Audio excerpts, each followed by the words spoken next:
Good morning, student. How are you? So, we are meeting again with a very new topic, that is elements of a cytoplasm. So, we were talking about cell structure. हम cell structure की बात कर रहे थे बेटा, हमने shape size देखा, उसके बाद पार्ट्स की बात की, तो हमने पाया कि सेल मेम्ब्रेन होता है, उसके अंदर न्यूक्लियस होता है और न्यूक्लियस के अंदर क्या होते हैं, डीएनए वगैरह होते हैं। फिर हम बात कर रहे थे साइटोप्लाज्म की। साइटोप्लाज्म क्या है बेटा? एक फ्लूइड है, उसमें क्या है, बहुत सारे इंपॉर्टेंट एलिमेंट पाए जाते हैं जो कि हमारे बॉडी के सभी फंक्शन क्या करते हैं, प्रॉपर तरीके से फंक्शन करते हैं। ठीक है, अब देखो कौन कौन से पार्ट हैं।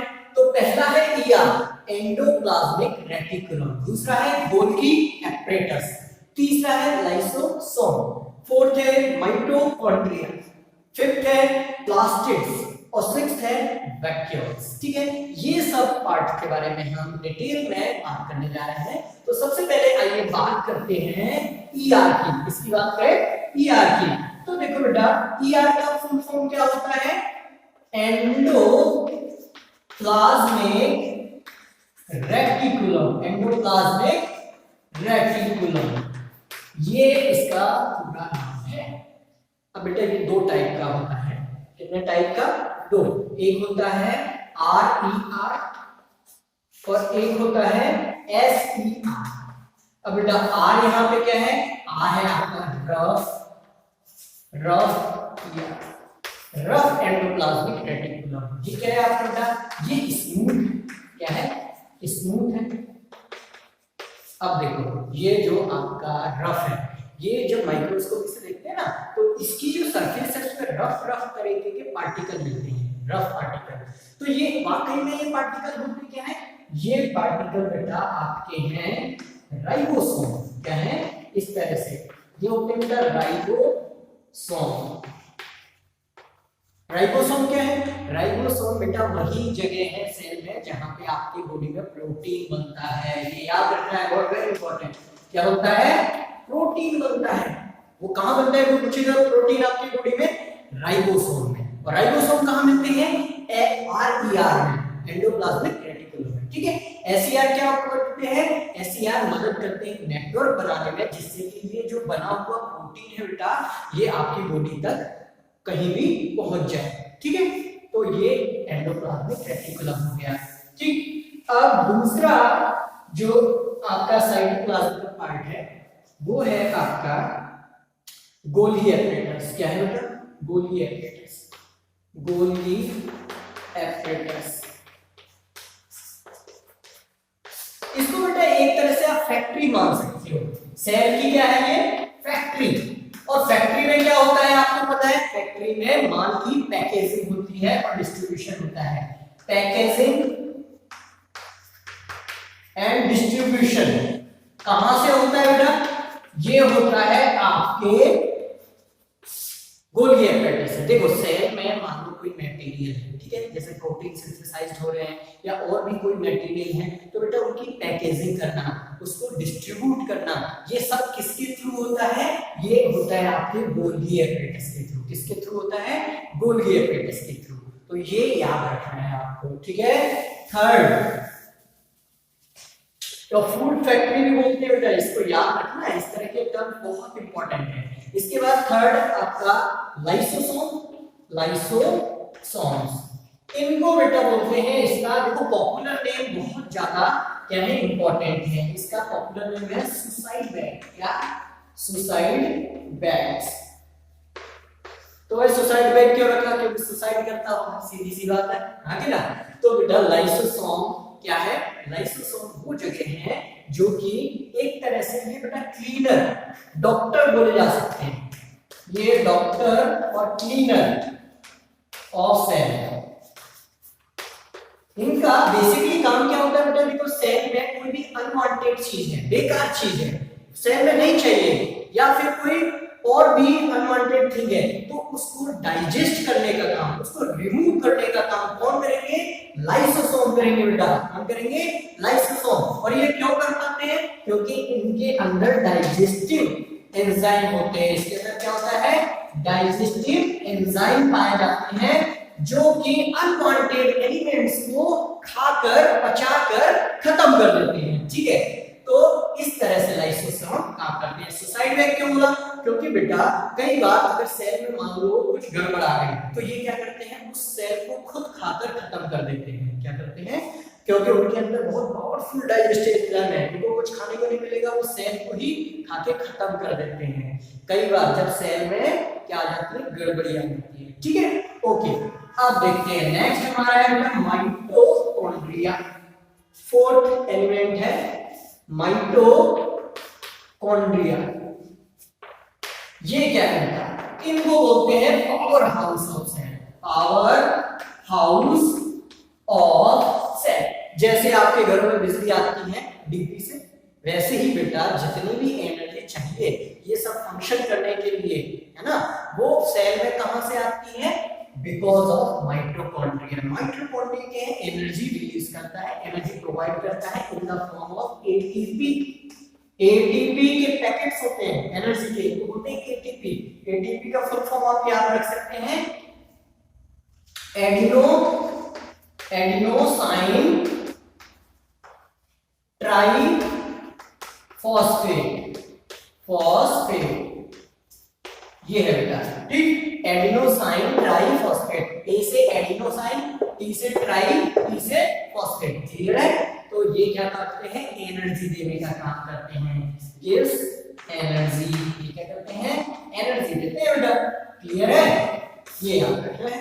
ठीक, नेक्स्ट आता है आपका एलिमेंट जिसका नाम है, बहुत ही सुंदर नाम है, प्लास्टिड्स। क्या नाम है, प्लास्टिड्स। ये 5th नंबर का, ठीक है। प्लास्टिड्स क्या होते हैं, प्लास्टिड्स हर जगह नहीं पाए जाते, हर सेल में नहीं पाए जाते हैं, ये केवल होते हैं प्लांट सेल में। Very very important, plant cell में। आपसे पूछा जाए ऐसा ऑर्गेनिल, या देखो साइटोप्लाज्म के जो ये एलिमेंट हैं उनको एक स्पेशल नेम से जाना जाता है, वो क्या है, ऑर्गेनिल्स। ऑर्गेनिल्स। तो ये जो बेटा हम 6 चीज पढ़ने जा रहे हैं, ये सब ऑर्गेनिल ही हैं। क्या है, ऑर्गेनिल। तो आपसे पूछे, tell me one organelle which is not present in animal cell. जो एनिमल सेल में नहीं मिलता है, प्लास्टिड्स। कौन है बेटा, प्लास्टिड, जो एनिमल सेल में नहीं मिलता है, केवल प्लांट सेल में मिलते हैं। ठीक है, अब ये बेटा प्लास्टिड्स दो तरह के हो सकते हैं, एक होता है क्रोमोप्लास्ट, एक ल्यूकोप्लास्ट। क्रोमोप्लास्ट और एक होते हैं ल्यूकोप्लास्ट। ल्यूकोप्लास्ट। तो बेटा ऐसा तो क्रोमोप्लास्ट जैसा आपने पहले नाम सुना है, जैसे कि आपने देखा होगा जब भी फोटोसिंथेसिस प्रोसेस होती है उसमें जो क्लोरोफिल होता है, सबसे इंपॉर्टेंट एलिमेंट, ये सबसे इंपॉर्टेंट एलिमेंट है क्लोरोफिल। वो कहां पे मिलता है, इन्हीं क्लोरोप्लास्ट में मिलता है, इन्हीं प्लास्टिड्स में मिलता है, जिसकी वजह से क्या होता है बेटा, आपका फूड का सिंथेसाइजेशन होता है, मतलब फोटोसिंथेसिस प्रोसेस ऑक्योर होता है। ठीक है, ओके। नेक्स्ट हम बढ़ते हैं, नेक्स्ट ऑर्गेनिल है हमारा लास्ट, वो है वैक्यूल्स।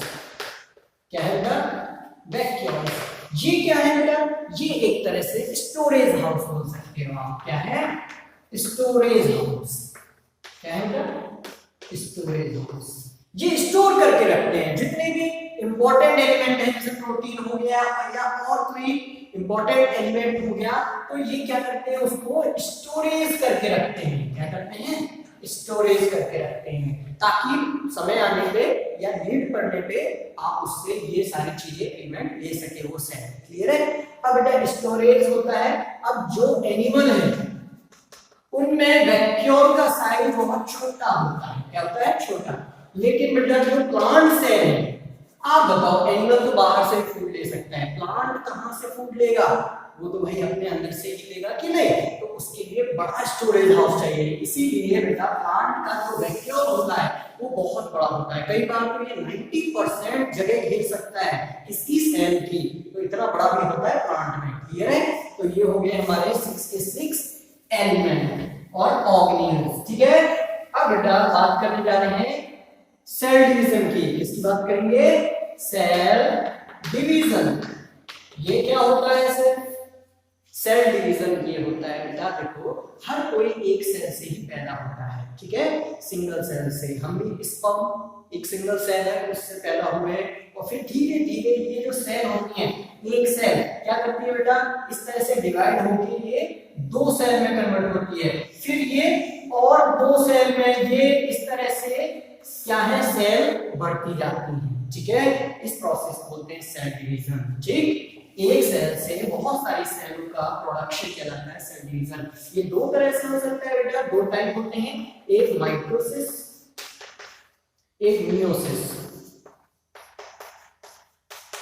माइटोसिस सेल डिवीजन, एक मियोसिस। माइटोसिस कहां यूज आता है, ग्रोथ में। कहां पे बेटा, ग्रोथ। जब भी किसी बॉडी की ग्रोथ हो रही है तो वो ग्रोथ कौन सी सेल डिवीजन की वजह से हो रही है बेटा, वो माइटोसिस की वजह से हो रही है। दूसरा बेटा जो प्रोडक्शन होता है, रिप्रोडक्शन, क्या रिप्रोडक्शन, जहां पे गैमीट्स बनते हैं, क्या बनते हैं, गैमीट्स, ठीक है।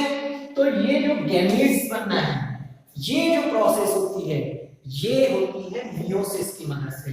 देखो एक जनरेशन से दूसरी जनरेशन आती है, वहां मियोसिस होती है, और माइटोसिस कहां होती है, जहां पे ग्रोथ होती है, ठीक है, जैसे बॉडी ग्रोथ, ओके। अब देखो यार इसमें क्या होता है, एक सेल दो सेल में टूटती है, कितनी सेल में, दो सेल में, माइटोसिस में।